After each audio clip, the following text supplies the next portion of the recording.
send them prayers up,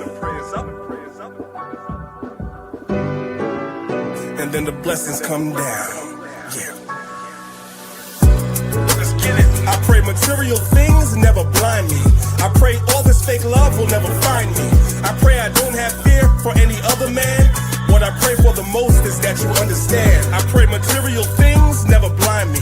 I pray all this fake love will never find me. I pray I don't have fear for any other man. And what I pray for the most is that you understand. If you say you're a king, you gotta have the standards. I say that I pray when I don't have the answers. Don't know the way, then prayer has to come in. It's okay to pray and don't ask for nothing. Ready for war, but I pray for peace. Know the book says, don't let your prayers cease. Pray for the strength to pray for enemies. Pray to forget these childhood memories. Put on these size 11s, it's the wrong shoes any day. Cowboys team, man, you're gonna lose anyway. Don't come for me, sorry, I don't got a team. Can't be MLK if I never said I got a dream.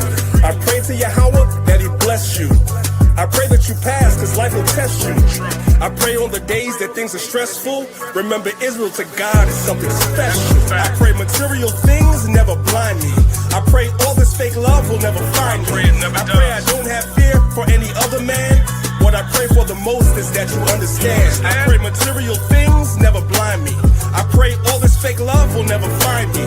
I pray I don't have fear for any other man. And what I pray for the most is that you understand. Yahweh Shah came so he could feed his people. Solomon prayed that he could lead his people. Wise as he was, he didn't see the evil. I pray for the day Yahweh frees the people. Babylon the Great breaking all walls down. Kanye's song, when it all falls down. I pray every day, that's a part of me, that we all celebrate like classic R&B. Cool in this gang, there's so many speakers. I pray that you learn, we have so many teachers. I pray for the kingdom, cause it needs to come. I pray for Isaiah 14:1. Always be thankful, what my lady said. Don't ask for much, just my daily bread. I pray on the days that things are stressful. Remember, Israel to God is something special. I pray material things never blind me. I pray all this fake love will never find me. I pray I don't have fear for any other man. What I pray for the most is that you understand. I pray material things never blind me. I pray all this fake love will never find me. I pray I don't have fear for any other man. And what I pray for the most is that you understand. We send the prayers up, and then the blessings come down. Prayer is your weapon, y'all. Make sure you pray every single day.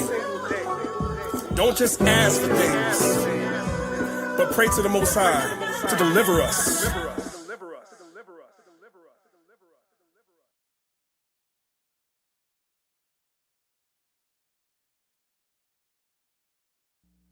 Abanawa, Shabashamayim, Kwadash, Hayah, Shamka, Yahweh, Malakotka, Taba'a, Ratazaka, Hayah, Aisha, Ba'aratazar, Kowa, Hayah, Bashamayim, Lathamlanawa, Lacham, Kal, Yawam, Wasalachnawa, Chaubwathnawa, Kasalachnawa, Chaubwathyanawa, Wala'a, Tabia Anawa, Manasaya 1, Abal, Hawashayanawa, Mayan, Rai, Kaya, Laka, Hamalakwa, Wa'ala, Wa'atapa Arath, La'ai Walamyam, Aman.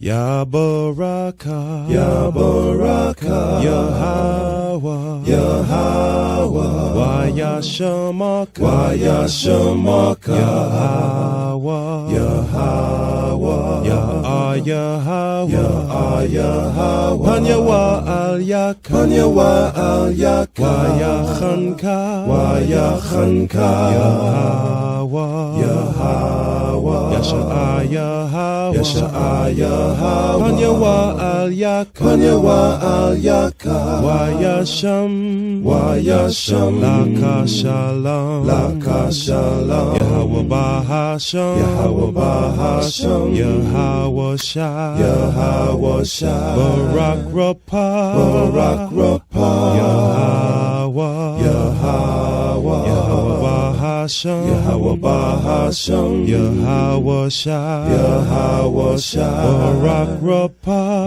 Barak Rapah, Yasha Allah, Yasha Allah.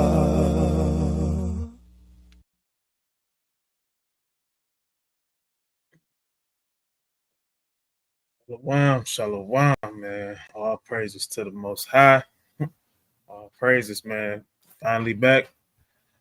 It's been a couple weeks. You know what I'm saying? We just come fresh off of FOT, Feast of Tabernacles.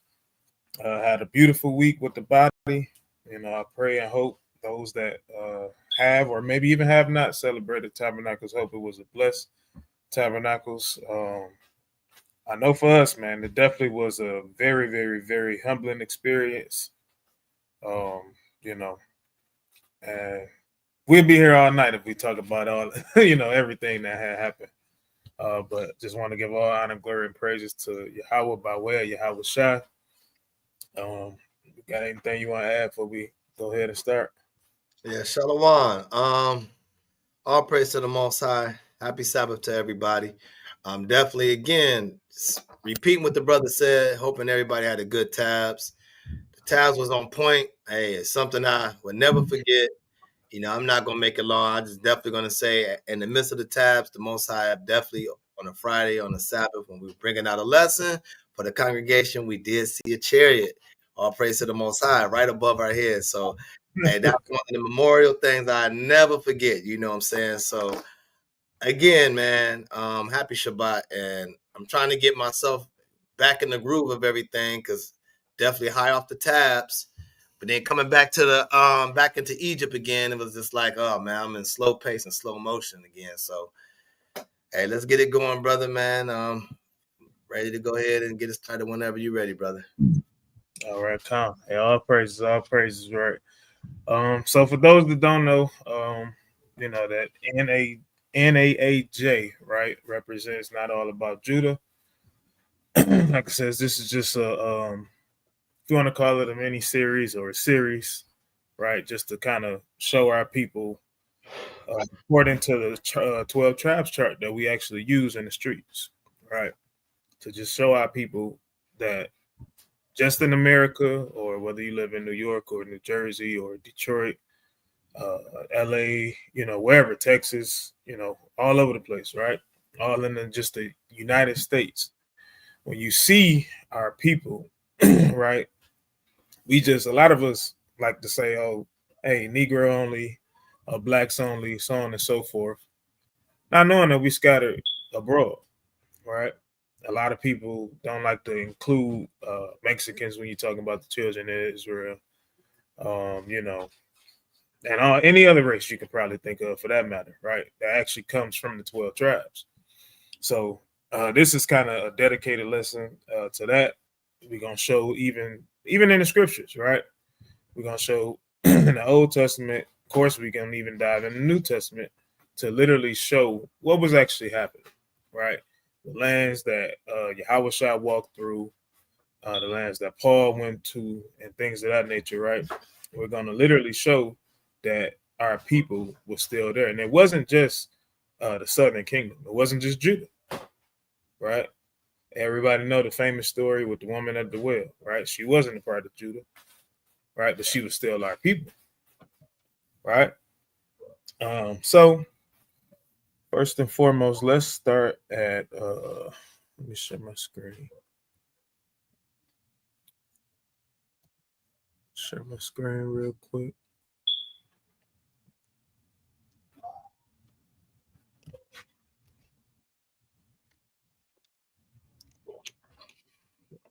Entire screen. System.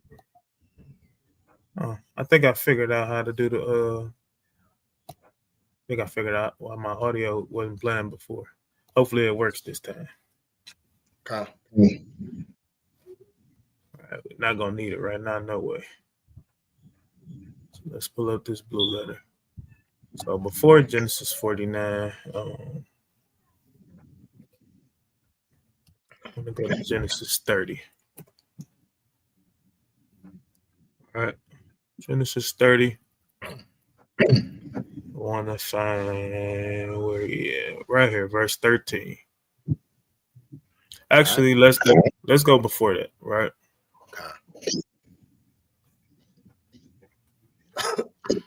So this is, let me go back a chapter because I want to count, give people the what number Asher was born, right? All right, so we're gonna start at verse. I don't came down too far. Chapter 29, verse.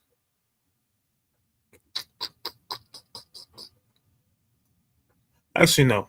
I'm just gonna count. We're gonna start in chapter 30. So I'm gonna just count. And so we gotta understand who was born. We know that Reuben was born first, right? So Reuben, right? So Reuben, then Simeon, then Levi, then Judah. So that's 4. Going to the next chapter, we have Dan, right? Which is 5. You got Naphtali at 6. And then we have Gad at 7. And then Asher at number 8, right?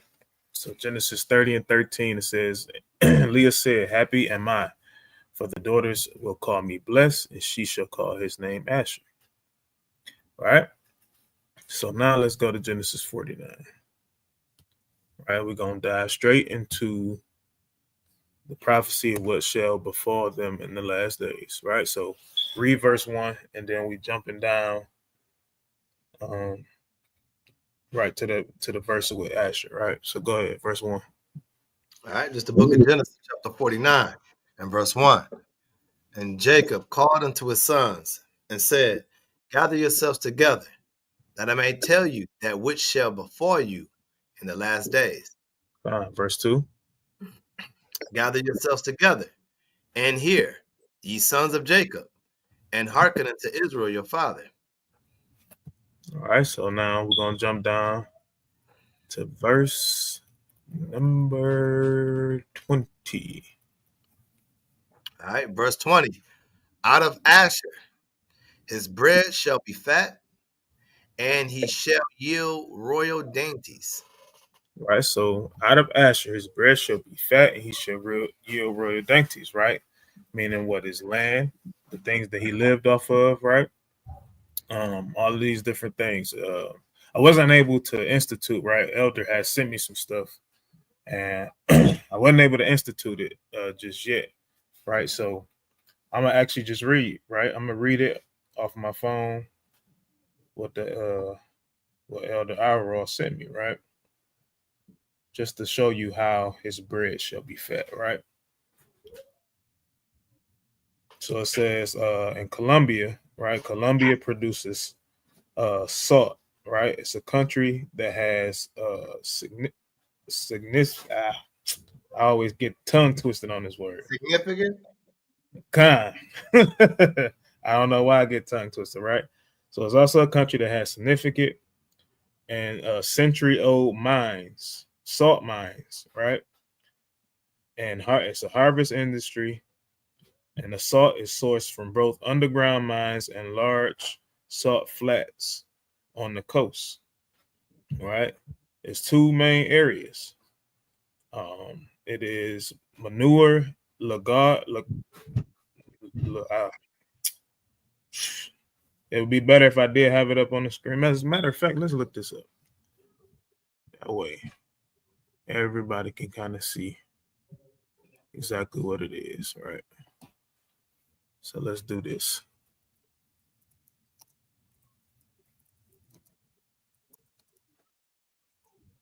All right.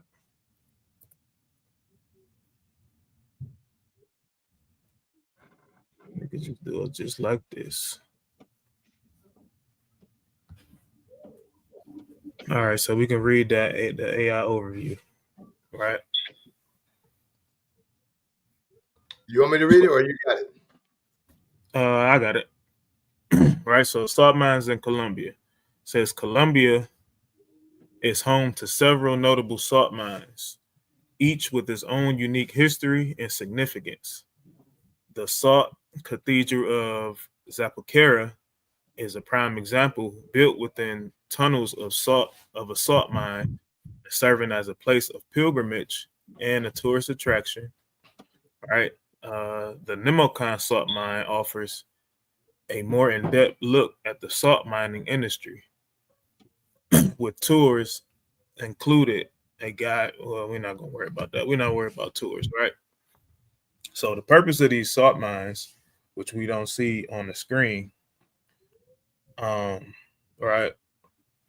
So the importance, it says the indigenous people use salt as value trade-ins, commodity for goods like gold and emeralds during the country's fight for independence. Income from the salt mines helpful to finance the war, right? Because anytime you have anything relatable with making money, especially when it comes down to our community, Esau want to put his hands on it, right? Esau always wants to put his hands on it. So remember that this is a prophecy of things that shall befall them in the last days, right? So they live on a good land, right? Per se. But again, we know that Esau always sticks us down in the ghettos, right? So during this lesson, we're going to literally see that again, right? So let's flip back to this blue letter, right? So read verse 20 again. All right. Verse 20. Out of Asher, his bread shall be fat, and he shall yield royal dainties. All right, so he shall yield royal dainties, right? Now, it came a time when I read this and I seen that, and it says that he should yield royal dainties. I automatically thought, hey, dainty, that sounds like some cake. That sounds like some food or something, right? But when I went into this blue letter, right? So I'm gonna go into this verse, and I'm gonna go down, right? I'm gonna go down to this dainties, this word dainties, right? So on the surface, it literally says dainty food, delight. That's the outline biblical usage, right? But as we can see right here, this is something that's important. It says variant spellings, right? It's variant spellings for this word, which also means what? It's also different, going to be a different definition, right? We see Strong's definition, right? It literally says a delicacy or pleasure, dainty, delicately delight, right? But now let's go to the root of the word, right? Because we can see that this word will be pronounced ma'adan, right? Let's go to the root word. So the root word adan, right, literally means to luxuriate, delight oneself, right? To be soft or pleasant, figuratively and reflexively, to live voluptuously, right? To delight in oneself, right? So how would they delight in oneself? You may ask. So let's go. Let's just look up some stuff, right? So this, what we see here, is a country in Colombia, named Palenquero, right? And then we can see how they dress. You see how the women are dressed, in this modest apparel, may I add, but nice and colorful dresses, things of that nature. All right. And these are for what? For festivals. All right. Different festivals that go on. And we can look up, they got a bunch of tens, maybe hundreds of festivals that they host throughout the year. Right. One in particular we call the Barranquilla Carnival. right? So we can see here. Let me see if this, okay. Yep, so the Barranquillan Carnival. Right, it's basically the largest festival that they have, right? So let's just listen real quick. Y'all let me know if y'all able to hear anything.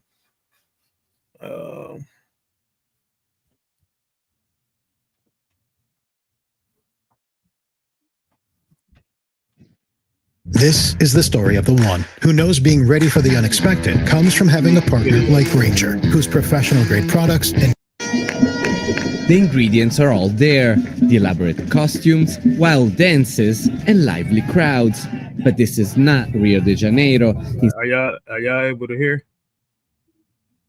I know I hear it. You hear it?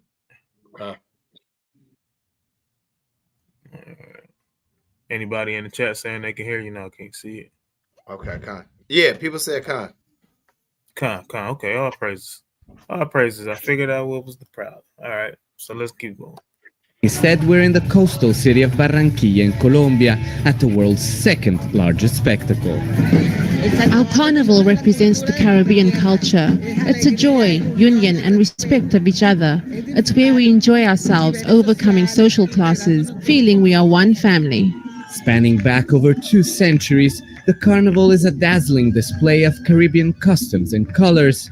But due to the bad reputation the country had, it has only recently started to receive attention. The impressive thing is that it's not only here in this street, it's the entire city. We're gonna ignore, these people, right? Because we got to understand, as you can see, this is just a tourist. They would just want to come and be nosy, see what's going on. And they see us having a good time, just like right now, in our neighborhoods that we live in now. Back when, some of us used to go to different bars or clubs or things of that nature, right? You always may find maybe 1 or 2, other nations that might have come up in there, right? And they want to act like us. They want to dance like us. They want to talk like us. They want to drink like us. They want to do everything like us. So this is just a prime example of a tourist, right? They're literally coming to see the show that we put on. They coming to see the colorful colors, right? Just like a circus, right? That's in a major party. This parade displays the most traditional dances, renewed generation through generation. They fuse African and indigenous roots with European traditions and Colombian flair, a unique mix. We know that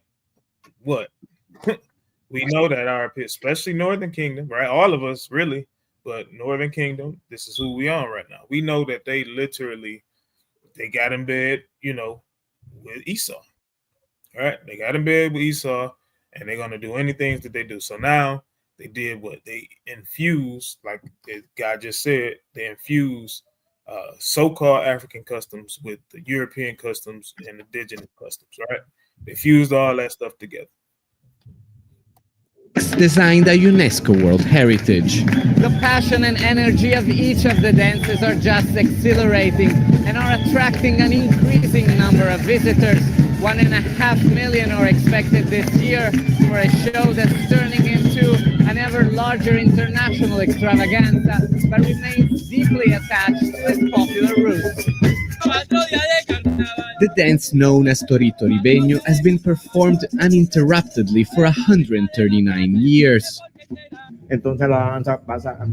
Alfonso Fontalvo, a third-generation director, continues preserving the tradition created by his grandfather. Not an easy task in a neighborhood where most people have many jobs. And these people that's being shown now, this looks like our people, right? Fight to make ends meet. This dance was born in a humble community, and thanks to that, it has endured. If there were other interests involved, we would have issues. But since we have nothing else, it's the dance we defend altogether. Few people understand the carnival resilience better than anthropologist Mirta Huelvas, who with a group of intellectuals fought to preserve and relaunch the carnival through the hard years of the internal conflict. Lo importante es The important thing is the strength of belonging, of identifying with this event, and that's how it was transmitted from father to child, and today represents the greatest social capital of the Caribbean.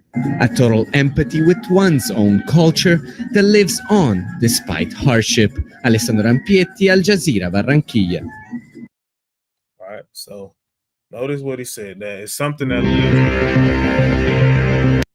that lives on despite hardship, right?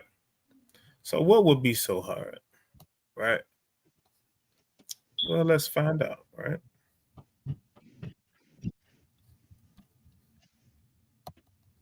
Let's find out. So let's type in, right, the Barranquilla, because Barranquilla, right, if that's how you pronounce it, Barranquilla literally is a city, right? It's a city in Colombia.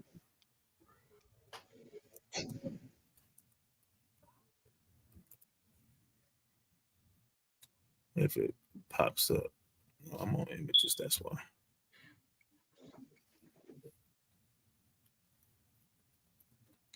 So,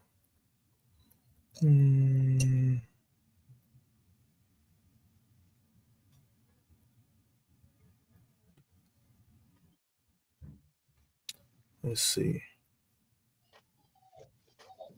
I'm not sure if this is it. So, because this is something I just thought about. So, excuse me on this particular portion.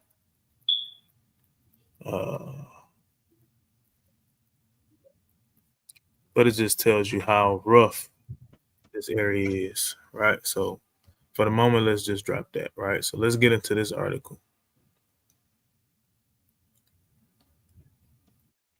Get into this article from the minorityrights.org, right? So you can just start from the top.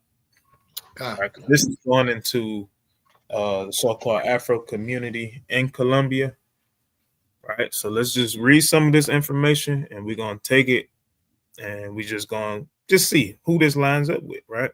Because it doesn't matter if the words are saying Afro-Colombian, but what we're trying to see is how we literally line up as literally the same people, the same curses down, from Deuteronomy 28:15 all the way down. We're going to see that, hey, it's these people doing the same things, right? Go ahead. All right. This is the Minority Rights Group. Starting off, says Colombia has one of the largest Afro-descendant populations in Latin America. All right, so hold it right there. All right, we coming right back to this article because we're going to go to the other prophecy, right?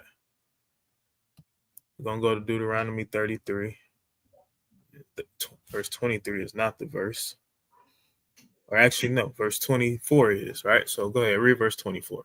All right, this is the book of Deuteronomy, chapter 33 and 24. And of Asher, he said, let Asher be blessed with children. Let him be what? Blessed with children. Blessed with children, right? So now let's go back to this article. All right, start at the top again. Colombia has one of the largest Afro-descendant populations in Latin America. According to a post-census survey, the government estimates the Afro-Colombians constitute 10% of the total population, which translates to approximately 4.67 million Afro-descendants. This estimation was made in response to concern about the 2018 census, which reduced the Afro-Colombian population by 30% compared to the previous census from 2005. Census figures also continue to be disputed by Afro-Colombian leaders such as Luis Gilberto Murillo Urrutia, former governor of the Department of Chaco, who states that the Afro-Colombian population is as high as 36 to 40%. Similarly, so about 40%, right? 40% of the population, right? So you got to think about this, right? Colombia. We know that there's a bunch of other nations that live over there, right? Got probably some Vietnamese people, probably some definitely some white folks, right? You got to understand that it says that they make up about 40% of that. That's almost half of that population, right? So of course, when they have these festivals and things of that nature, they're going to infuse with these other people. All right, but let's just keep going. All right. All right. So Francia Marquez Mina. Similarly, Francia Marquez Mina, the first Black woman vice president of Colombia, argues that there are about 15 million Afro descendants in Colombia. See that? So this is the vice president, right? The so-called first Black woman president, right? So she's saying that, hey, it's about 15. Before they trying to just go off the census, which they know half of us not filling that stuff out. No way. More than half. That census used to come in the mail, man, we throw that thing right in the garbage. Okay. Right? But she's literally saying, hey, it's 15 million. So that's about a 11 million difference than what is reported. So she's saying, like, hey, this particular nation of so-called Negroes, they are populated, right? But the scripture literally just told us that, hey, let him be blessed with children, right? So let's keep going. All right. Afro-Colombians are present in every major city in the country. It is thought that there are 1 million living in the capital, Bogota. Coastal regions of Colombia can be significant Afro-Colombian populations that are as high as 90% in the case of the Pacific or 60% on the Atlantic coast.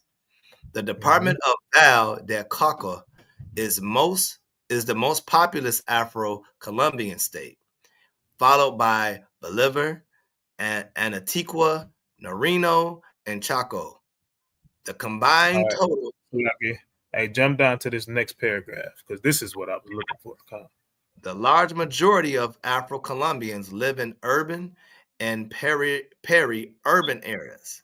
Right, peri-urban areas, right? So now let's see what that is, right? Peri-urban areas, right? Okay. So it says, go ahead. Oh, you want me to? Okay, got you. Peri-urban estateization. Peri-urbanization relates to the process of scattered and dispersive urban growth that create hybrid landscapes of fragmented and mixed urban and rural characteristics. Such areas may be referred to as the rural urban fringe, the outskirts, or the urban hinterland. Right, so they put us on the outskirts of that thing, right? AKA, what do we call this in America? We call this redlining, right? But they use this word urban or peri-urban, right? So now let's go down to the structure and function. All right. Peri-urban areas, also called urban space, outskirts, or the hinterland, are defined by the structure resulting from the process of urbanization. It can be described as the landscape interface or ecotone between town and countryside, or also as the rural urban transition zone where urban and rural uses and functions mix and often clash. It can thus be viewed as a viewed landscape type in its own right, one forged from the interaction of urban and rural land use. Its definition shifts depending on the global location, but typically in Europe, where suburban areas are intensively managed to prevent urban sprawl and protect agricultural land, the urban fringe will be characterized by certain land uses, which have either purposely moved from the urban area or require much larger tracts of land. All right, so we're not gonna read the examples, right? So jump down right here. All right. Despite these urban uses, the fringe remains largely open, with the majority of the land for agriculture, woodland, or other rural uses. The quality of living of the countryside around urban areas tends to be low, with severance between areas of open land and poorly maintained woodlands and hedgerows with the scattered urban facilities. Right, so, but this is where we live, right? This is where we live at, where there's nothing going on, right? Nothing growing. We don't know how to grow food from the land, right? And we literally leave these lands, right, open to who? This is where Esau comes in. This is where he starts to continue to grow food from your land that you left, and he takes it and he puts it in your grocery stores, and he just, jacks the price up, right? But this is where they put us. All right, so let's go back. Hey, can I bring something up real quick? Go ahead. All right, give me on a couple things. Give me Hosea 7, right? Because you said something according to that video, right? Because a lot of people may just see, like you made the title, it's not all about Judah. So a lot of us know that, hey, Judah is considered as a dark race, right? A brown race of people. Mm-hmm. But then when you look at the video that you brought out, a lot of our people may say that can't be our people, right? That's nowhere that's our people, right?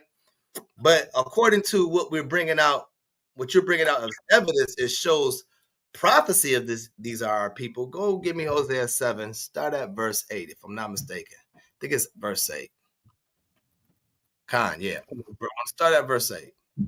All right. It's the book of Hosea, chapter 7 and verse 8. Ephraim, he hath mixed himself among the people. What did Ephraim do? Mixed himself among the people. Uh-huh. Ephraim is a cake not turned. So when Ephraim was the northern kingdom, when they just went into their own ways of idolatry, they mixed themselves by joining leagues with these other nations. And by doing that, this also starts sexual relationships. So when you see the people in that land, you have to understand, like, we're looking for a dark race of people. This can't be our people because they're not dark enough to be our people. But it's been prophesied that they were going to be mixed amongst different nations. That's why it says Ephraim is a cake not turned, right? Because you got one side of a cake that may be light and the other side might be dark, right? Give me verse 9 real quick. Verse 9. Strangers have devoured his strength. How did they do that, right? And we see that still, like what you just said. If I'm not mistaken, you said that they own the salt, right? Yeah, they grew salt. They basically, salt mines was real prevalent in Colombia, in their land. So guess what? When you make a league with these people that has no love for you, they will devour your strength, right? Your strength was the things that was on the land, right? You had salt, you had a mine, you had a field that you can go ahead and make money off of. You know what I'm saying? It was a dainty thing, right? But then when you start rocking with them and start showing them the strength of what you guys are capable of doing, they remove your strength. And when they do that, that's because you lost your strength from the Most High God, right? You lost the way you look, right? That's why we see a lighter complexion and maybe look like they're not our people, right? They removed the strength of us coming to be one nation, of staying with the same race, right? That's what they did, these other nations. All right, go ahead. Strangers have devoured his strength, and he knoweth it not. Right, he don't even realize it, right? Because they've been lied to so much that the lie became a truth to them. All right, go ahead. Yea, gray hairs are here and there upon him, yet he knoweth not. Right, but that gray hair doesn't mean that he has wisdom, right? He's stressed out. He don't even realize that he's being oppressed. And he's supposed to be with wisdom, but he's depressed and oppressed, right? One more. Give me Deuteronomy 28, and I want to get 50 and 51. Right? Because we want to deal with and letting them know by the evidence you're bringing forth. These are part of the curses, how we can identify. This is talking about our people, right? Go ahead. Is that 50 and 51? Yeah, 50 and 51. It's the book of Deuteronomy, chapter 28, verse number 50. A nation of fierce countenance, which shall not regard the person of the old, nor show favor to the young. Right. And just go ahead. Go ahead. 51. And he shall eat the fruit of thy cattle and the fruit of thy land until thou be destroyed. Right. And we know that they took everything out their land. What we just read, that they took them out of they put them in a red line hood. That's what they did. They put them in a hood. A ghetto. Exactly. They just put them right in the hood of the ghettos, right? So they didn't put them where they first were at, right? Nah, there's money over there. We got to separate them from their money so we can bring them over here where it's nothing. So they put them there and destroyed that and gave them a place where they were living with nothing but full of destruction. Go ahead. Which also shall not leave thee either corn, wine, or oil, or the increase of thine kind, or flocks of thy sheep, until he have destroyed thee. He destroyed us, right? He destroyed that nation, because when you look at that nation, they're so destroyed that our people don't even identify and say they are Israelites. That's how bad they destroyed them. Not just with the food and the salt and all the oil that's produced out there. No, they destroyed them even by us not claiming them to be our people. So what we do, we have to look for a color. We want to say, I want to see a brown people, and say that's our people. Them right there ain't our people. But we just read that in Hosea 7 and 8. Okay. Yeah, cake not turned over. So we have to make it make sense that even though they don't look like us, I brought that out so it can make sense. That's showing you, even though they don't look like Judah, Benji, or Levi, guess what? The Northern Kingdom is still our people. Point blank. And I'll end there. Right, you're right. 100% right. You know what I'm saying? Because it's always gonna be somebody.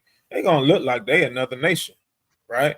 But this is why we're literally not supposed to just judge based off appearance. This is why we go to the highways and byways, and we have to ask those questions, right? Even to the ones that we don't think is our people. You know what I'm saying? We have to stop them and ask them, hey, what's your nationality? So on and so forth, right?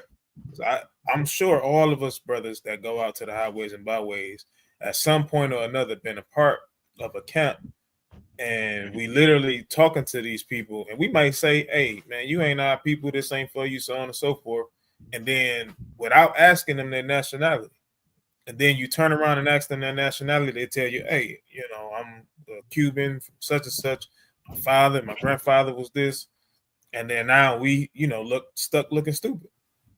So, you know, it's not about a color, it's about the things that they go through, right? Because at a point in time, you got to realize, hey, when Jacob was having these children, hey, they wasn't coming out all extra light skin, right? Probably didn't look nothing like no Steph Curry. You know what I'm saying? Nothing like a Blake Griffin. Didn't look nothing like that. But again, like the brother just read, right? So let's get back to this article. Right down here. We in this one right here. All right.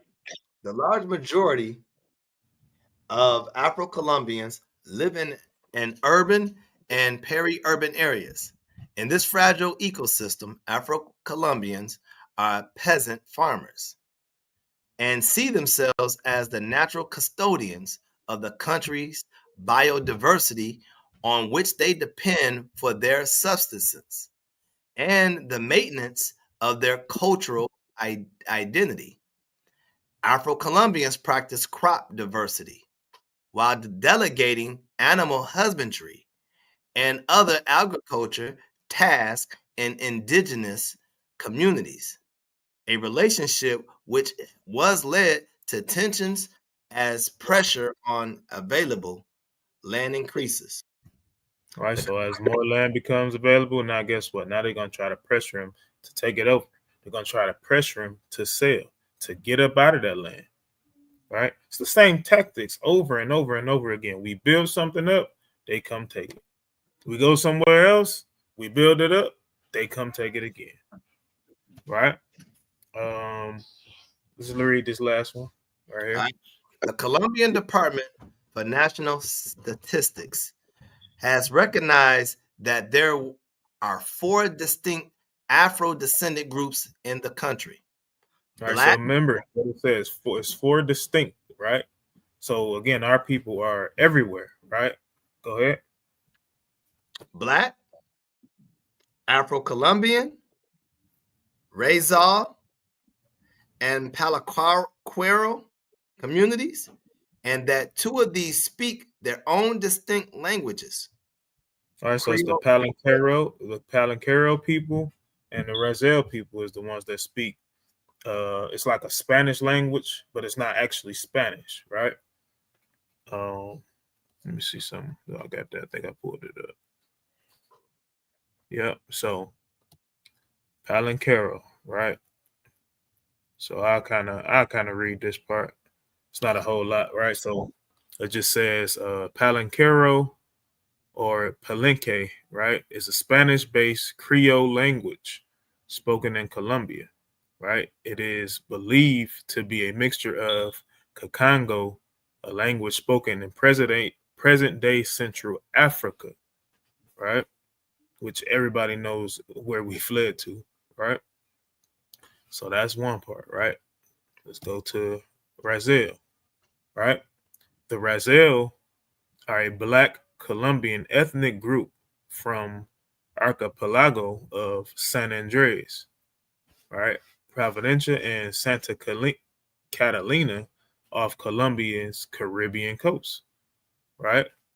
We know our people are over there heavy, right? We was brought slaves there, literally, right? So I'm not gonna read the rest of that. Let's just go back to the article. Just wanted to show that those 2 are the ones that have their own distinct languages, right? So let's go to historical context, right? So let's go ahead and start at the top. All right. Oops. Enslaved Africans were first brought by Spanish colonists to Cartagena in the 16th century to replace the lost labor on the plantations and mines which occurred as a result of the decimation of the indigenous population due partly to the harsh working conditions. All right, so it was basically because they just wanted to take it. That's all it is. That's really what they're saying. Like, hey, we lost labor because we enslaved the indigenous people, the original ones that was there, and then we brought some more over here, right? There wasn't no lost labor. They just, we was in slavery, in captivity, in our punishment. That's what that was. All right, but go ahead. All right. Afro-Colombian political consciousness is part of a strong culture of resistance waged by people of African descent in the face of colonial oppression and ethnic discrimination. An example of this culture of political resistance in Colombia traces its root back to the experience of the Palenqueros, or of the establishment of colonies of free Africans during slavery. During the anti-colonial war for liberation led by Simon Bolivar and Francisco de Paula Santander, Afro-Colombian slaves and former slaves represented 3 out of every 5 soldiers. Look at that, right? In the Spanish War, in the Spanish Army, right? 3 out of every 5 soldiers was our people, right? Fighting their war. And we all know, same story, right? We fight the war, they promise us independence. Guess what? We don't get it. That's what we finna read. But let's go ahead. And fight the war to help get rid of us. we know a lot of y'all gonna die, so that's why we want 3 out of 5 so we can kill a lot of y'all. Yep. All right. Although they still had to wait another 40 years after the war had been won before slavery was formally abolished in 1851. Mhm. Modern formal political organization by Afro-Colombians based on ethnicity and the collective experience of racial discrimination, later evolved as a reaction to and inspired by the emergence of indigenous organizations. All right, so 40 years after the war had been won, right? When it was supposed to have been over with. It was supposed to have been over with, right? Anywhere between 1810 to 1820, it was supposed to, slavery was supposed to have been abolished, right? But guess what? We know where we were at, right? We know exactly where we was at. Still right there in slavery. All right. So let's jump down to, we're gonna skip this next paragraph, go down to this paragraph. All right.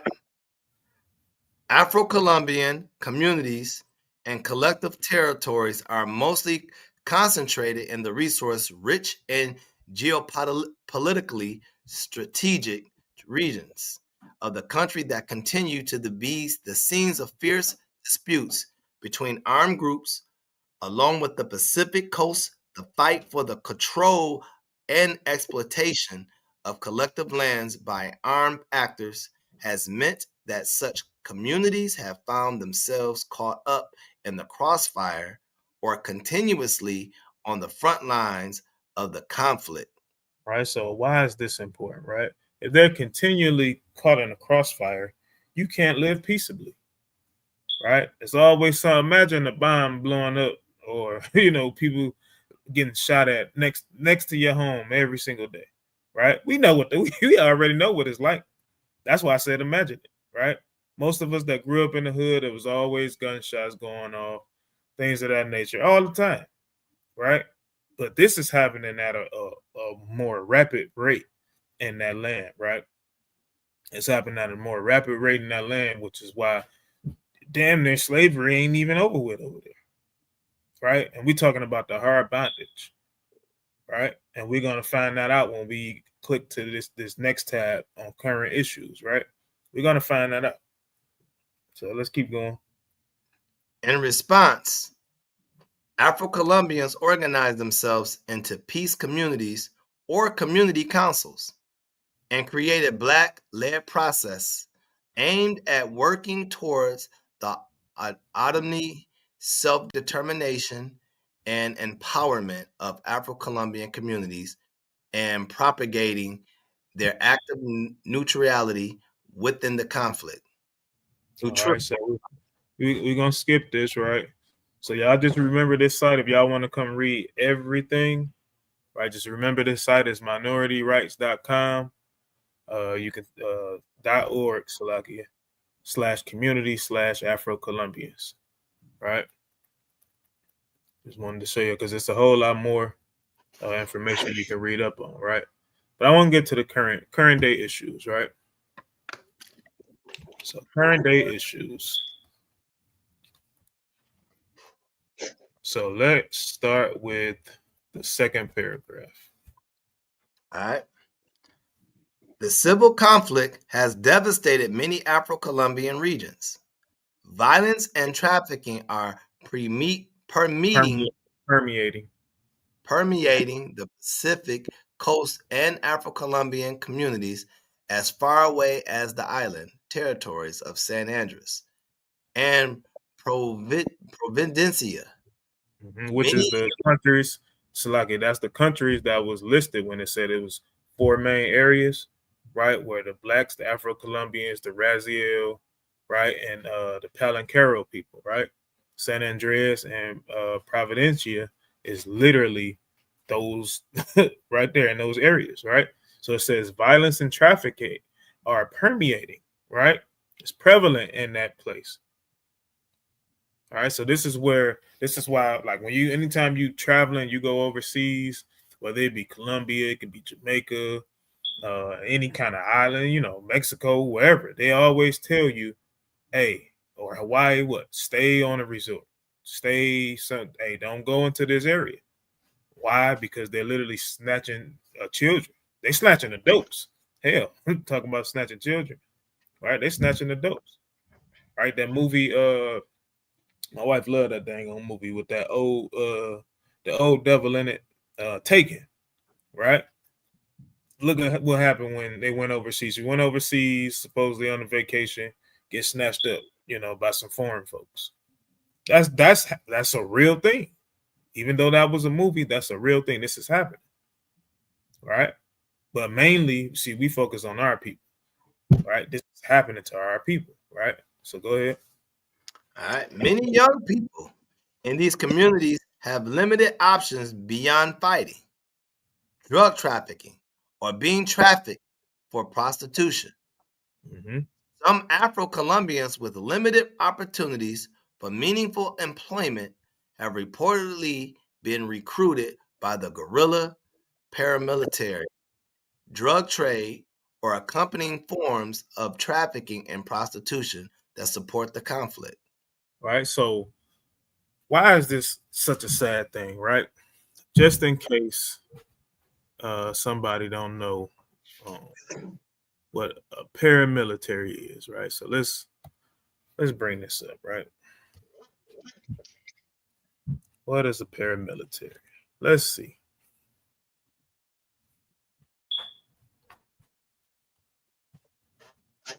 Let's see what they do.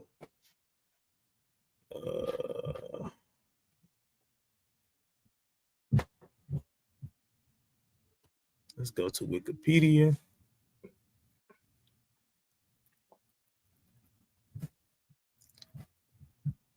All right.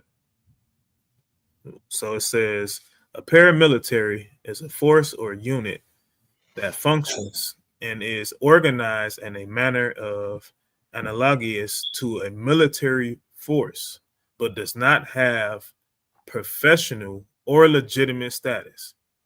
Right? So you're not even a real group. You are what on a lower level, or not a lower level, you are a high level narco team. That's just through, and we know what, especially like in a lot of these movies, you know what I'm saying? They literally are a team of so-called officers that come in and they don't follow all of the rules that normal officers follow, right? They bring this particular sect in to literally enforce, to propagate, to take away, to do whatever, right? And they're literally in this article here, it literally says, where is it at?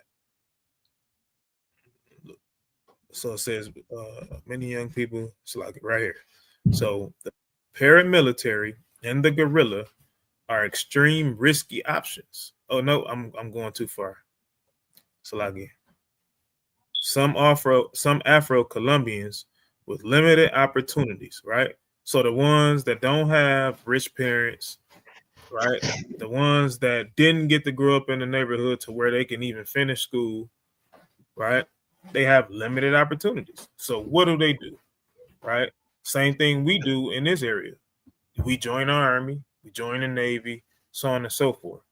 But this is worse than joining the Army or Navy, right? This is worse than that. So got a little entertainment for y'all, for those that did watch this show, right? So excuse, I'm going to say it right now, excuse the language, right? So snow caused snowfall, right? And during this, it was literally, what was the guy named? The Edomite name? Teddy, right? This is the Edomite that worked for the CIA, or outskirt of the CIA, that was using black men and black neighborhoods, to sell drugs to help fund the war, right? So, and at this particular point, the CIA agent, had stole Franklin's money, so on and so forth, right? So let's just see, right, the power of this type of CIA agent, or the power of a paramilitary type of person, right? Excuse the language again. Let me blow it up first.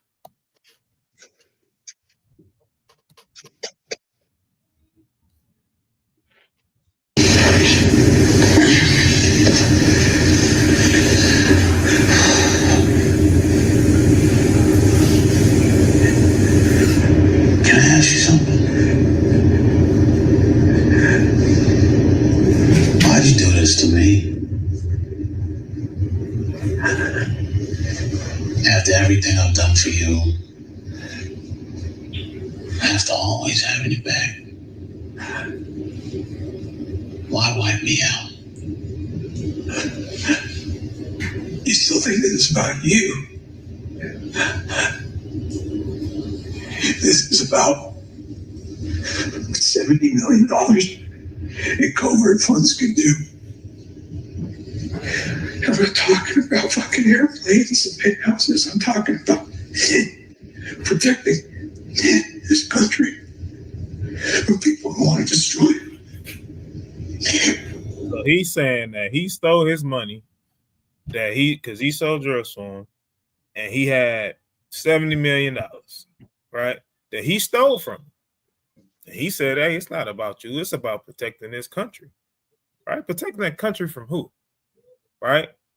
Because what I'm going to do once this go off, I'm going to go and I'm going to show y'all the whole point of this particular story and the part of America that he was raising money for, right? Because this is shot in LA, right? If I'm not mistaken. Like with Rick Ross. This is supposed to be like the story of like a Rick Ross. Right? So this is in LA, right? In North America. But let's just keep going for the moment. They're talking about you. Your family. And your neighborhood. You don't think that costs something? You think that just happens? No. It doesn't just happen. Enough. Stop with your fucking bullshit. Okay? The Pentagon spends $250 billion a year on defense. But you needed my pocket change? The fuck you did, man? Tell me the truth, Teddy. That's all you've got left. Why did you take my fucking money? It's not your fucking money!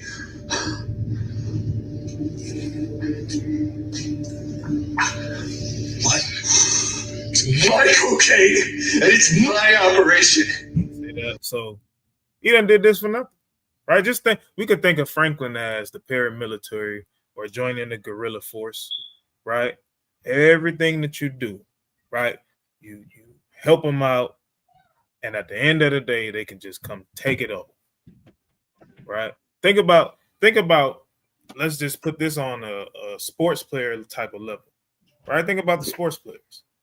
Same things happen to them. They put them on this high pedestal, and look at, as a matter of fact, a perfect example. Somebody like Deshaun Watson, right? Football player, right? He had just got a new contract, so on and so forth. The following year, he didn't want to play for the team no more. He played for the Houston Texans. Didn't want to play for him no more. All out the blue, here come allegations, sexual assault allegations. He got 20 different cases of 20 different women supposedly filing. And, of course, he ended up settling for some of them. Most of them got through out, but he settled for some of them. For what, just to get it out the way.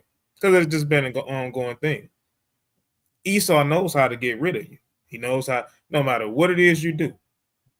Again, you have what? You got a social security number that's attached to you from the day that you're born, right? So anything that you do in this world, whether you're young or older, they can track you. It's nothing that you can do to get away from it. They're going to be able to track you. And if you do so-called get quote-unquote independence, guess what? You still ain't got no rights. I don't care what it is you do, you in this system. Right? Hey, and be mindful. Israelites groups are growing and growing and growing. Mm-hmm. So guess what? You don't think they're watching what we're putting out? And what we're putting out, you have to understand they're going to use informants. Okay. You have to pay attention to your camps, because in these camps, this is exactly what they do. We want information. Like, they already put informants in Christianity. They'll send these people in them churches making sure that they teaching what the government is funding them. We funding you this money to teach this. So you need to keep on teaching that. Once I start hearing y'all are the people in these buildings, we're shutting it all down. Okay. So pastors, I need you to go into these neighborhoods that don't know no better and teach them what I want you to teach them. So now what's happening is, since us as the Israelite community is growing, they're sending informants to the camps. And a lot of these informants, you would think that is going to be looking like Esau. They're your own people. They're your own people that's wearing fringes and say they want to be a part of your camp. And they're paying attention because their job is, we're going to use you for so much. Just like what we're seeing right here. And we're going to get rid of you. Just like how they got rid of Asher salt.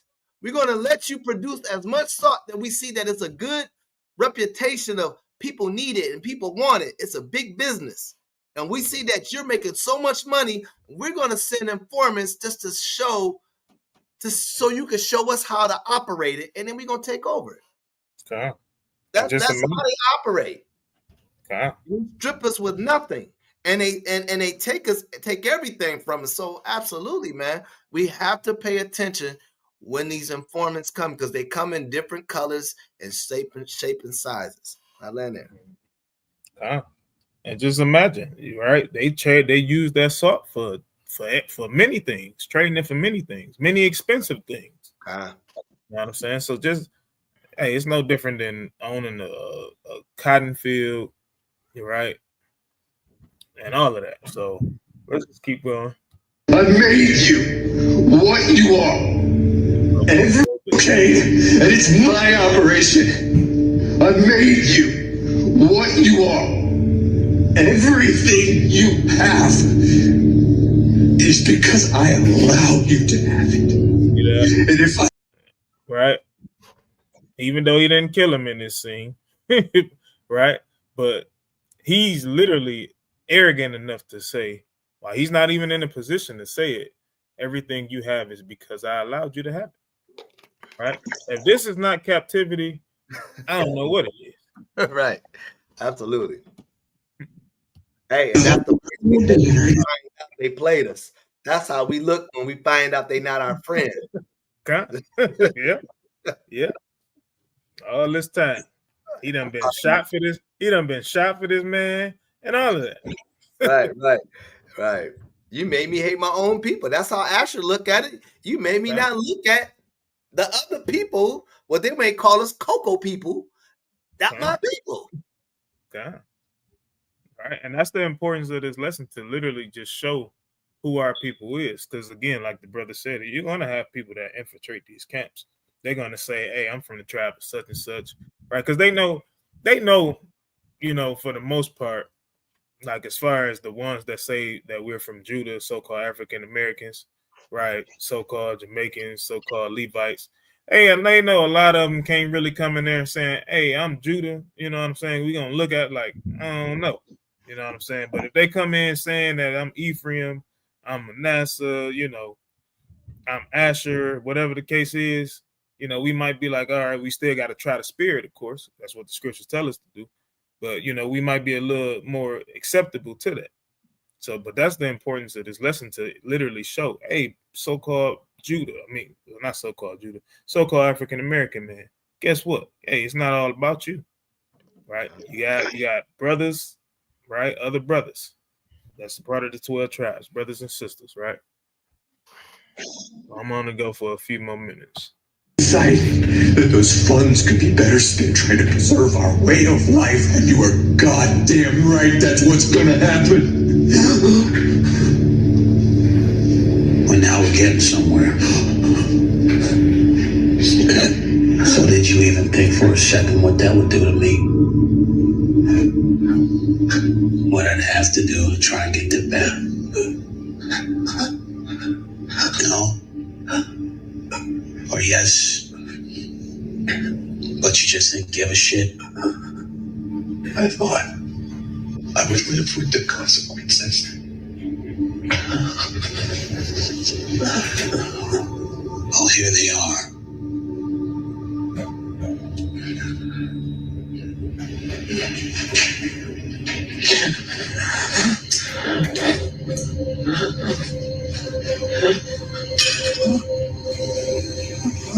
You never fucking respected me.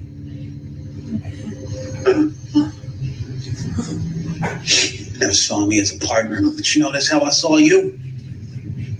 I actually thought you always want to be friends. All right. Which is exactly what, as we can see, when we looked at that Balancaro Carnival, right? We can just see, hey, our people just enjoying life with these heathen people, right? Putting on the show.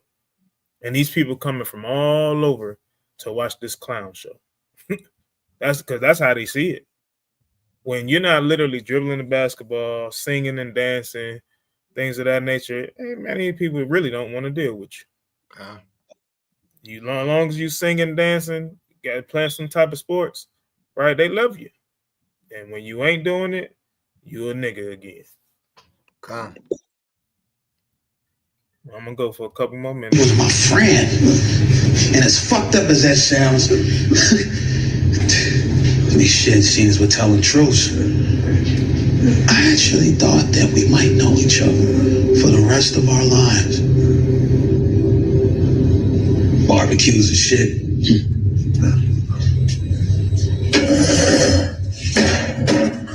And you know, earlier, when you said, I think this is all about me, I don't.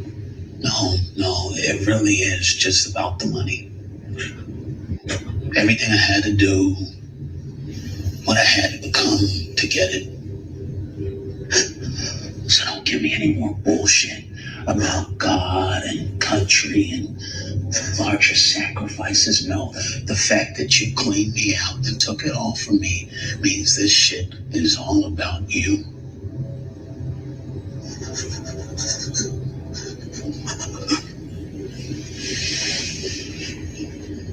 Why didn't you make me some? Huh? Right. Oh, we can get rid of this, right? We don't need that no more. I think we got the point, right? Hey, you know what? Let me bring something out real quick, right? Like what you said, right? Give me Psalms 137 real quick, because that's exactly what we do, man. Like what you were showing in that clip of that parade. That's exactly what we do. You know what? Make it even better. Do it in the GNT version, because it comes a little bit more clear, if I'm not mistaken. You know what I'm saying? Go into the GNT. I don't think you can. Can you get GNT in that one? Nope. You can get NLT. It's all good, right? Let me go into something I'm not using no more. Right, because you know, just like if y'all remember the video, you seen us parading. That's what we always do as a people, right? When we are in these cultural base, we want to dance on their culture. That's what they say. They really say it's our culture, but it's not. We'd like to dance and parade on their activities of false gods and stuff like that. But this is nothing new under the sun, right? Let's read 137, what David was kicking out. Facts. All right. This is the book of Psalms, chapter 137 in the GNT. It says, by the rivers of Babylon we sat down. There we wept when we remembered Zion. Right. And, you know, a lot of us don't even remember Zion, right? We don't remember Israel is our homeland. A lot of us haven't even wept in thinking that we are in the land of captivity. You know what I'm saying? The people out there in Asher, I mean, the Asher people that's in Colombia, they don't even know that they are Asher. Okay. You know what I'm saying? They don't even understand that. So why they in Colombia and they thinking we're Colombians? I love my heritage and my everything about it. I love walking down, parading all around the street and entertaining. Right? Go ahead. Says, on the willows nearby we hung up our harps. No, not Asher. They get in the streets and start marching around. Nah, they don't hang up no harps. Hey, we ain't in captivity. We ain't in captivity. We Colombians. Go ahead. Those who captured us told us to sing. Nah, they ain't tell us to sing. We love singing, right? We love singing for them, right? What they say? Those who captured us told us to sing. Uh-huh. They told us to entertain them. That's what they were doing? Why they're marching down the streets and you got Esau and them being entertained, clapping and all that. They don't care about none of that. They don't even know what they're singing. All they know is that it's a rhythm, and it's a rhythm from you keeping your God. That's all they know. You're entertaining us. You're not entertaining your God. We the more we see you dance around and harp around, we see you that you far away from your God. We see you far away from not who you are, that you're from the tribe of Asher. Okay. Go ahead. It says, so like I'm gonna start from verse 3 again. Those who captured us told us to sing. They told us to entertain them. Sing us a song about Zion. How can we sing a song to the Lord in a foreign land? How can Asher say that's their culture? And that was never the culture the Most High have given you. How can you say Asher dance like this in the streets? But then they tell you that you are the Colombians, so this is what the inheritance of the Colombians, that's their culture, right? You don't even know who you are. So David is already telling you, when you know who you are, ain't nothing to be trying to go out there and parade and entertain these people. These people are just really just keeping an eye on you and making sure that you're still oppressed. When y'all stop doing that parade and y'all start doing high holy days, then therefore that's when they're gonna stop coming to these parties and they're gonna start studying you a little bit more and trying to get you out of there. But till then, while you're dancing and prancing around, hey, they're gonna make sure you stay oppressed and you're entertaining them because you're not waking up. That's what they entertain. They don't care about the songs that's going on. They don't care about what you used to do. They want to make sure you forgot what you used to do. They want to make sure that Asher is not even a nation no more. They're Colombians. They're known for drug lords. That's what they want to tell you. And you got a dark race that we hide, that we don't want to put in public because we don't want to show that these are black people in here. We got to show the multi-diverse culture look. They're the wicked people of all. Go ahead. May I never be able to play the harp again if I forget you, Jerusalem. May I never be able to sing again if I do not remember you, if I do not think of you as my greatest joy. Right. I just want to land it right there. That's what we want to do, man. That's where when the Colombians wake up and they find out that they're not Colombians, that they are the tribe of Asher, they no longer going to be playing the harp. They no longer going to be dancing and entertaining. They're going to start building up to gather themselves together to knowing that the enemy is coming after them. And I'll land there. Okay. All right. So real quick, I just want to show y'all too. Remember what I said, that the guy Teddy, they say it was based on a true story, right? So just a simple Google search.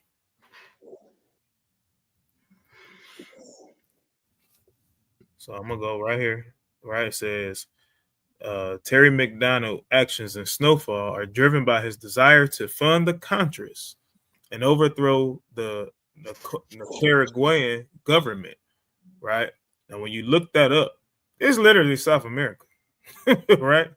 God. And this is based off a true story, right? The CIA always sent people in to become informants, right? Set them up to where some of them had to sell, some of them chose to sell drugs, and then some of them had to.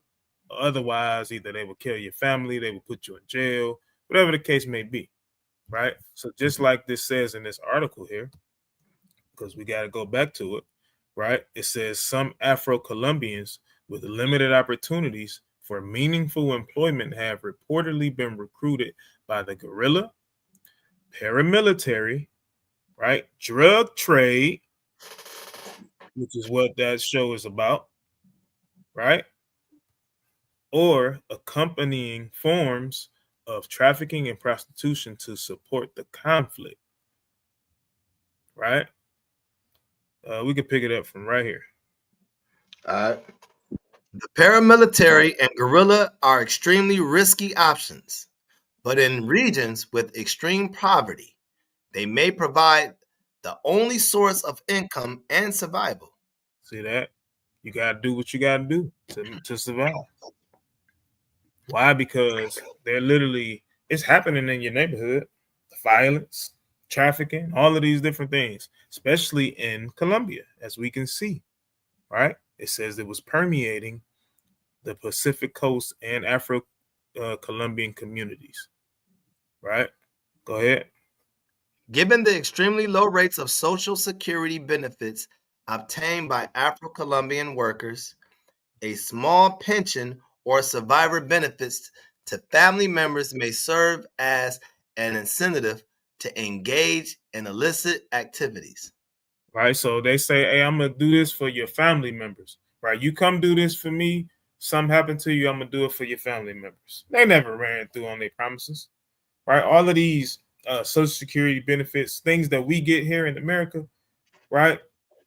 This is the reason why, and I don't know, hopefully the brother Yasha were looking at it, right? When we had that conversation, and he was saying, like, man, I don't know. He's like, I think Judah got it the worst. And I read something like this, and I'm trying to play this out in my mind, right? I think this is a lot worse than what we have it. You know what I'm saying? This is today's time, right? This is real time that they're doing this. You know what I'm saying? It's literally, hey, you come over here, you work for me, I take care of your family. If you don't want to work for me, then I'm either kill you and your family, or I'm not gonna take care of y'all no more. Right? We literally have food stamp benefits. We got all of this stuff over here, right? This is why a lot of people flock to America, because they can come and get a lot of different things that they don't necessarily deserve. Right? So I want to keep going. Let me see. We're gonna jump down to this paragraph here. All right. Most Afro-Colombians are based in urban areas. They are the majority population in towns in the Northwest, and also live in low-income settlements in the major cities. See that? Projects. Right here. Projects. Low-income settlement. This is projects. Right? This is where our people are in the major cities, right? Go ahead. Capital Bogota. Widespread displacement from communal lands has contributed to the process. According to one estimate, more than 70% of Bogota's sizable Afro-Colombian community were born outside the city, a proportion that suggests the significant role that displacement has played in the urbanization of Afro-Colombians. Mm-hmm. In this context, reinforced by existing discrimination, many urban Afro-Colombians have been exposed to poverty, exclusion, and physical insecurity. See that? They are people. This is us. Right? This is literally us. Not gonna. All right, we're gonna be done with this article, right? Let's get done with that article. So, where we at? All right, I want to show y'all something. Now we're gonna go back into the scriptures, right? Because this is just to show what's happening now. Let's see what was going on in the scriptures, because we all know that we were split, right? So I'm gonna pull up this map. I want to show something. All right. So as we can see here, we have the land of Asher alongside of Naphtali, Zebulun, right? And right, you also have Tyre that is inside of Asher, Zidon right above it, right? So as we can see that this is literally on the borders of the Mediterranean Sea. All right. So we also know that Asher did what? They left, they got put out, so on and so forth, right? Doesn't mean that everybody left, right, during the Assyrian captivity, because again, there was a remnant that was behind. Majority of them left. They came to what we know, what the scriptures call Arsareth, and what we know as America, right? So, but let's see in the scriptures, right? And let's pull up this map first. So we remember where this is the kingdoms of Judah and Israel, right? Now we remember this is, I'm not sure how good y'all can see. I'm gonna try to hit that to see if that's better, right? So y'all can see that we knew that Tyre was where? In Asher. Then right above we had Zidon. right? But when you go and scroll up, we see this land later became where? Phoenicia, right? This land later became Phoenicia, and then what we know as modern day Lebanon, right? But this land later became Phoenicia. Why am I bringing this up? Well, let's go into some scripture, right? And I know I'm gonna get a phone call from Elder Karab because this is something. This is something that he definitely brought up before, right? So let's go to the book of Mark, chapter 7. Right. And the question was asked, was this woman that was healed in Mark 7, was she an Israelite or was she another nation? Right. And upon putting this lesson together, this is the outcome that I came up with, right? So let's go to Mark 7. Let's start at verse 24. All right, this is the book of Mark, chapter 7, and verse 24. And from thence he arose, and he went into the borders of Tyre and Sidon, and entered into an house, and would have no man know it, but he could not be hid. All right, so he went into the borders of Tyre and Sidon, which is where, people?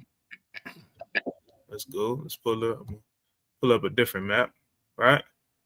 Borders of Tyre, Sidon, which is the land of Asher, right? Also, if you want to include Galilee, which is the land of Naphtali, so on and so forth. If you want to include that, that's fine, right? But mainly Phoenicia, right? This is where Tyre, this is where Zidon, right? So that's where he's at. This is where Yahushua is at, right? Go ahead. For a certain woman whose young daughter had an unclean spirit heard of him, and came and fell at his feet. Right? So say that they heard him. Of course, we know that other nations definitely heard of him, right? But we also know that some northern kingdom, just like the woman at the well, right, knew who her father was. She knew that she belonged to Joseph, right? Knew that the well belongs to Joseph. That's why she said, "Our father Joseph," right? They understood that. So this certain woman, right, whose daughter had an unclean spirit, heard of him, came and fell at his feet. Read. The woman was a Greek. She was a what? A Greek.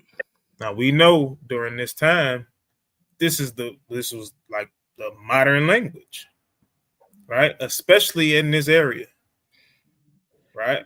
But go ahead. A Syrophoenician by nation. And she besought him that he would cast forth the devil out of her daughter.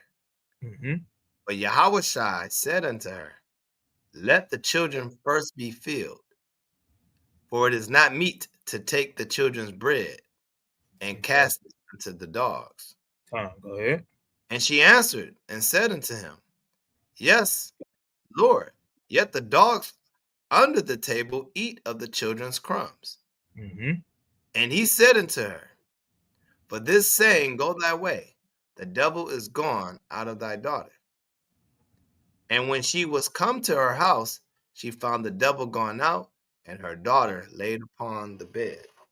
And again, so you could drop it, right? So we can see that Yahushua going into the borders of Tyre Zidon, which is the land of Asher, which later became the land of Phoenicia, right? We see Yahushua going there and healing, right? Now let's see who else we see going there and healing, right? So let's go to the book of Acts, chapter 11. And we see, because it's not going to say it in the verse I'm going to start at, but we can see that this is Peter, right? It says that the apostles and the brethren that were in Judea heard that the Gentiles had also received the word of God, right? So and then it says, and when Peter was come to Jerusalem, right? So let's go down to verse 12, and we're going to read down to like 22, 23. All right, this is the book of Acts, chapter 11, and verse 12. And the Spirit bade me go with them, nothing doubting.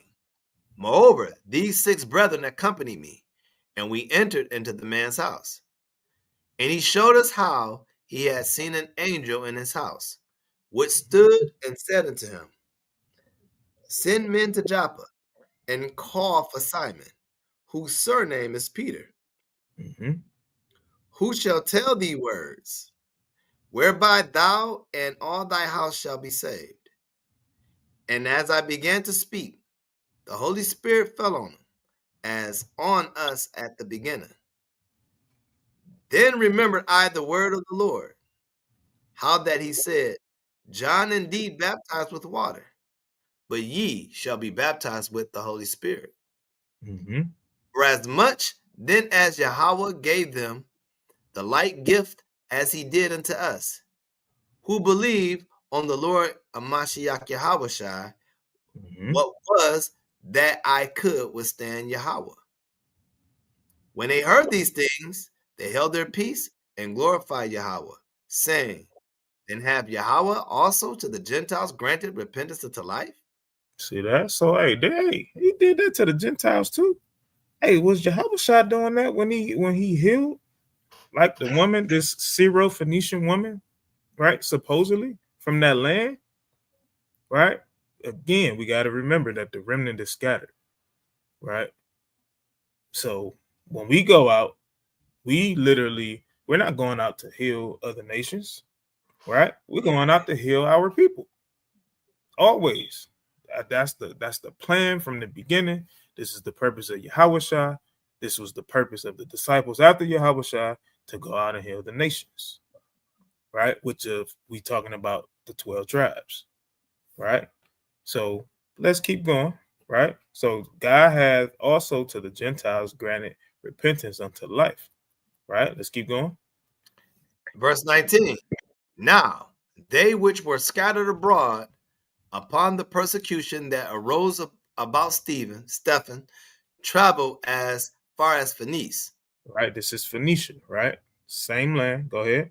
And Cyprus and Antioch, preaching the word to none but unto the Jews only. Unto who only? The Jews only. Unto the Jews only.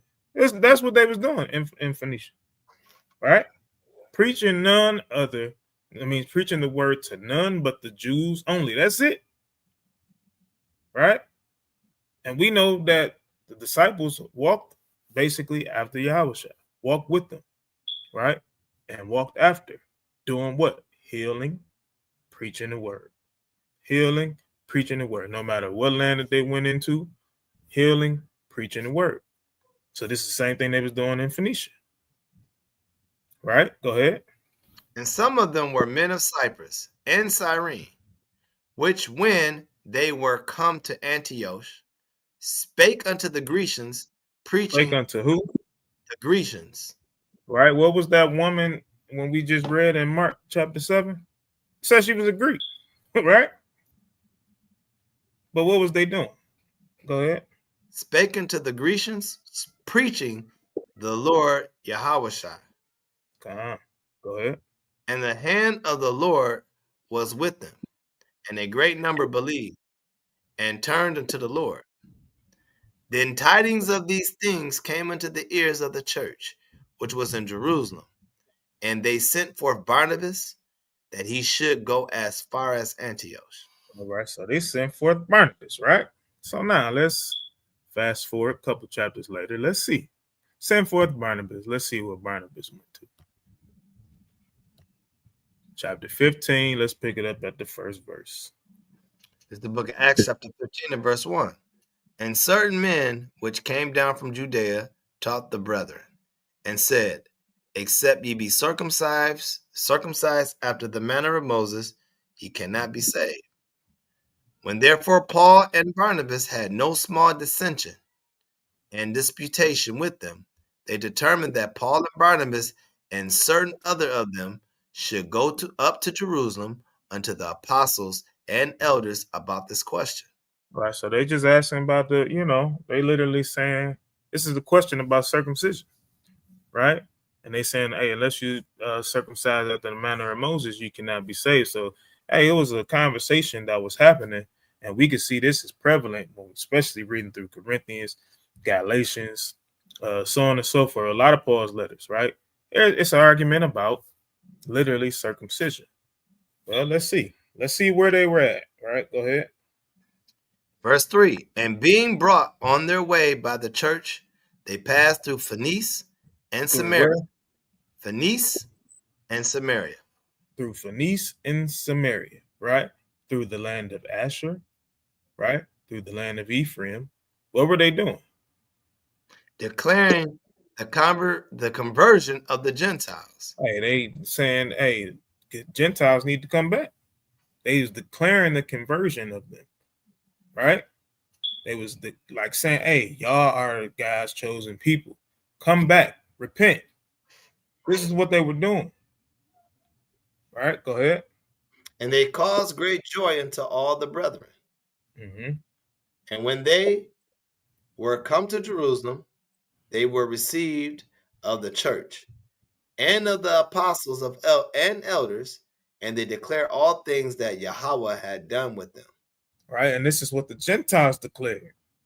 Right, they declared everything that the apostles and the elders and that the Most High had done with them by giving them the wisdom and all of these things. Right, but now let's see. Let's read this part. But there rose up certain of the sect of the Pharisees, which believed, saying that it was needful to circumcise them and to command them to keep the law of Moses. Right, so we know who this more than likely is, right? This could literally be what you may call your OT onlys, right? People that don't believe in Yahweh Shai, things of that nature, right? People that, hey, Negro onlys, right? They like, nah, man, hey, no, we can't have this. You got to keep the law down to the T, every word. You know, ain't no grace, right? This is your modern day Pharisees, right? In these lands, right? Because again, you got to remember the southern kingdom, they stuck around in that area. This is why you always had, when you go to both of these maps, go to this one first. Oh, man. Okay, why you want to do that? So you got this map here. Now we can see that Phoenicia and all of that, right? But the one thing, or can we even see that? Let me see.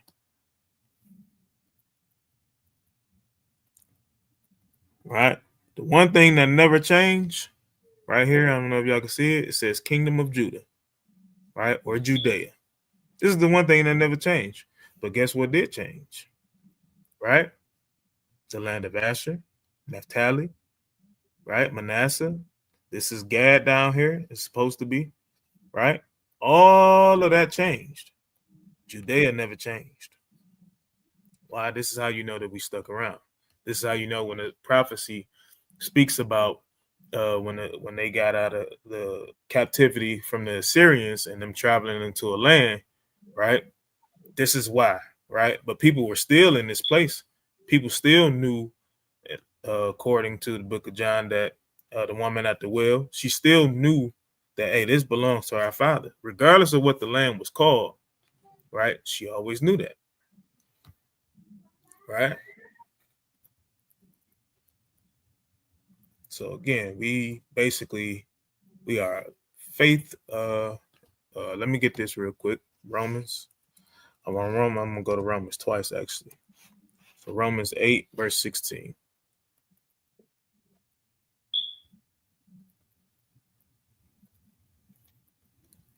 All right, this is the book of Romans, chapter 8 and verse 16. The Spirit itself beareth witness with our spirit that we are the children of Yahweh.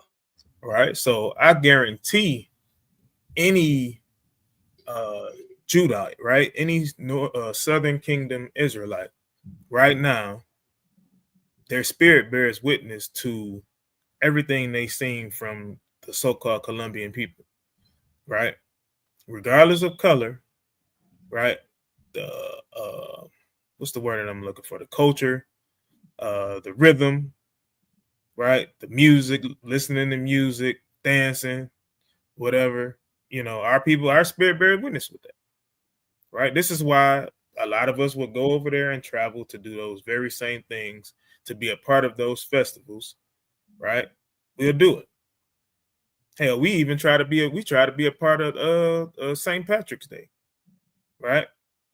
And we ain't talking about, I know Priest did a lesson a while back about the Irish and their original color, right? But we're talking about, your Edomite Irishmen. We want to party with them so bad. Everybody get the green on. You go there, you drinking some damn green beer. That's just, I don't even know why people won't put anything. You won't put color in your beer. Like, come on, bro. Right? But the spirit has to bear witness. Right? Go ahead. And if children, then heirs of Yahweh, and joint heirs with Christ. If so be that we suffer with him, that we may be also glorified together. Right? And then he's not just talking about Southern Kingdom. He's talking about both. Right? Because this is why it says heirs of God, right? Because originally, guess what? We were literally chosen by the Most High, right? And then, guess what? Joint heirs with Christ. Because the Most High had to send Yahushua. He had to send Yahushua. And because of this, hey, once we repent, come back to him through Yahushua, hey, we may also be glorified together, right? But it says, if so be that we suffer with it, right? So we got to repent. There's no other way around it. All right. I got two more. I'm going to wrap it on up, right? So,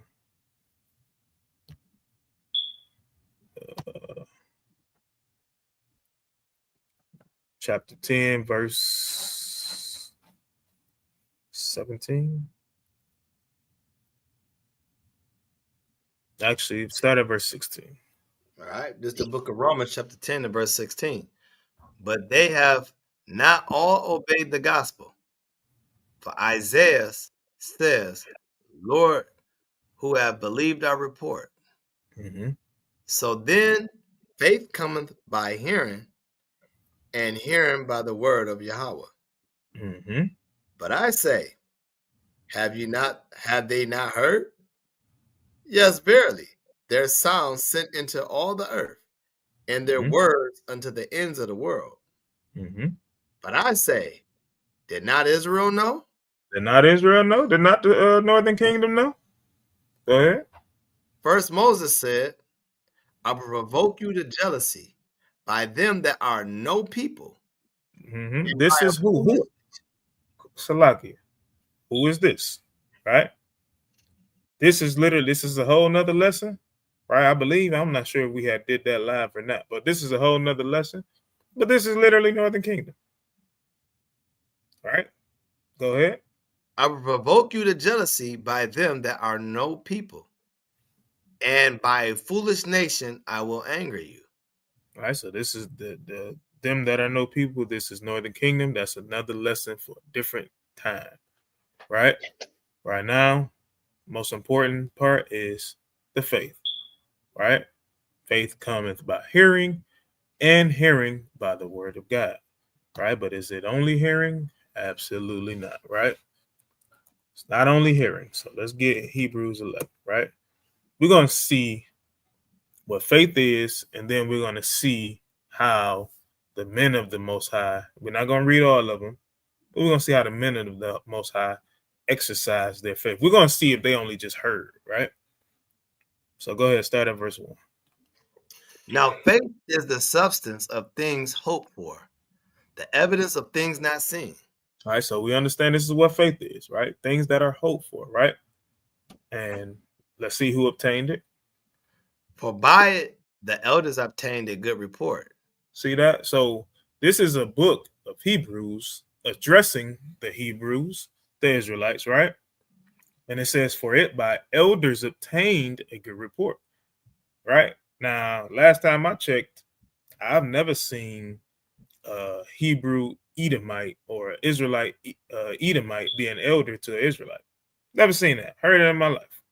Don't read that in the Bible. It's not nowhere. Right? So faith is basically only attained by who? This is where is this book written to? The Hebrews. Right? The Israelites. Faith is only attained by them. Because they are the only one, we are the only ones that can do the work. Right? Let's keep going. Through faith, we understand that the worlds were framed by the word of Yahweh, so that things which were seen were not made of things which do appear. Mm-hmm. By So faith. Oh, okay. Yep. You keep going. By faith, Abel offered unto Yahweh a more excellent sacrifice than Cain, by which he obtained witness that he was righteous, Yahweh testifying of his gifts, and by it he being dead yet speaketh. See, that's so. This is an offering, right? Abel had to do what? A work. Right? Go ahead. By faith, Enoch was translated that he should not see death, and was not found, because Yahweh had translated him. For before his translation, he had this testimony that he pleased Yahweh. He pleased the Most High. The Most High say Enoch pleased him. Right? Regardless to whether you see detail for detail about Enoch, and the Most High say he pleased him, and he translated him and took him up, ain't nothing else further need to be explained. Right? Why am I saying that? Verse 6. But without faith, it is impossible to please him. Hey, without it, you can't do nothing with it. Can't do nothing with the Most High. Right? You can't please him. Read. For he that cometh to Yahweh must believe that he is, and that he is a rewarder of them that diligently seek him. By faith, Noah, being warned of Yahweh of things not seen as yet, moved with fear, prepared an ark to the saving of his house. He built the ark. He put work in. Right?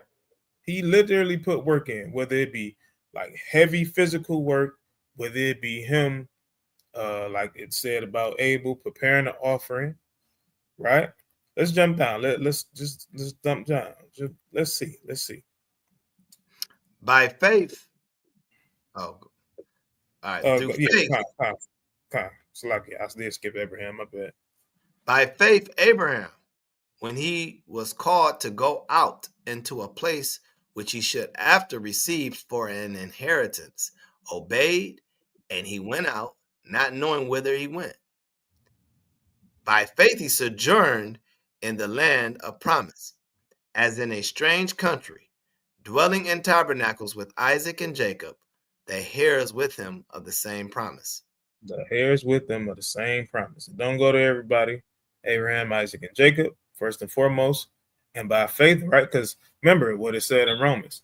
Hey, faith cometh by hearing, and hearing by the word of God, right? So the Most High sent the message, told him, hey, time for you to get up out this land, and you go somewhere else, right? He told him where to go, but hey, you got to go. A lot of us, man, if somebody came to us right now and literally said, hey, you got to move out of Detroit, the Most High got something prepared for you, we're going to look at them like they crazy, right? Automatically. We're going to look at them like they're crazy. So, again, faith comes by hearing and hearing by the word of God. Now, of course, we're not going to take that from somebody that don't keep commandments, right, at all. But we just going and showing that faith comes by works, right? James says it. I'm not going to even read it, you know what I'm saying, because we know exactly what James says. Your faith comes by your works. Guess what? If the commandments wasn't given to you, you can't have no works. So in terms, you can't have much faith. The only faith you can have is, hey, he is the Most High is the God of the Israelites. That's it. That's all y'all got. Okay. All right. So with that, I'm gonna conclude this lesson tonight. So Most High willing, brothers and sisters was edified. Definitely gonna continue. Y'all won't know the next tribe I'm doing until I actually do it. So, hey, with that being said, I'm gonna land my plane right there. If you want to add anything. Kind of well put together. Well, good lesson. Definitely a learning tool for me with dealing with Asher.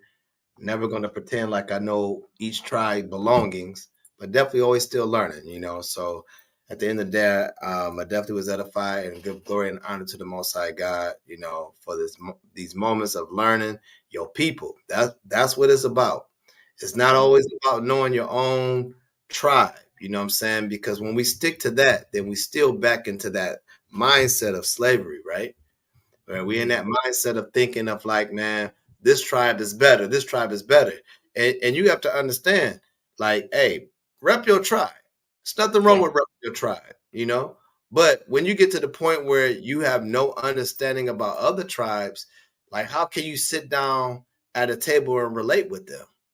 Right? Because we know that we can relate with one another, as we know, like, hey, I'm an African American, so-called African American. I can relate with you in many ways. But when we take the title away from us, when we say we from the tribe of Judah, and this brother from the tribe of Ephraim, and this brother is tribe of Gad, how do you relate? How do Judah relate with Gad? How do Judah relate with Asher? Right? How do Judah relate with Zebulon, right? And Naphtali? How do we relate with these people? Right? Because all we have to do is go right back in Deuteronomy 28 and do the research. The curse itself is going to bring the evidence. And when we do the research, it's going to match up and like, man, it sounds just like us. It sounds just like what they did. They redlined us and we live in bad neighborhoods and they prostituted us. They raped us. We've been on slave ships. We've been on all these things, man. So, never just focus on one tribe. Just because you're part of that tribe, understand your people, because in one day, when Yahweh shall return, whatever that history is never going to be forgotten or broken. But one thing we're going to agree, that we are one people, and we're going to become one body, and we're going to have one purpose, is to serve Yahweh and Yahweh Shai and rule to the end. I'll land there. On all praises. As y'all can see, you know, ticker at the bottom has our email address. I know it has a phone number. We gonna get actually an updated phone number, most high willing, by next week. So I don't think that line is actually on no more. So in case anybody was calling, if you was wondering why you couldn't get through, you know, that's the reason why. So I'm definitely gonna take that down for next week. Again, most high willing, we have something else there. So again, you can, until then, you can hit us at LOIDetroit12@gmail.com. Right. And if anybody feeling generous, we definitely accept donations, right, to help move and push the ministry, right, to help brothers and sisters when they're in need, so on and so forth. Right. We don't spend the money on just, you know, jets and airplanes like some of your favorite pastors do. Right. So, hey, all praises, you know, even if you don't, just by a simple simple sharing the video, whatever, because we're trying to get this word out to the 12 tribes that scattered abroad, right? So that being said, hey, shalom, y'all brothers and sisters, have a blessed Shabbat. Hey, we got new moon coming up right around the corner, right? I believe Tuesday night, if I'm not mistaken, right? So, hey, shalom, y'all. Monday night to Tuesday. Monday night to Tuesday. Come. All right, come. Shalom. Shalom.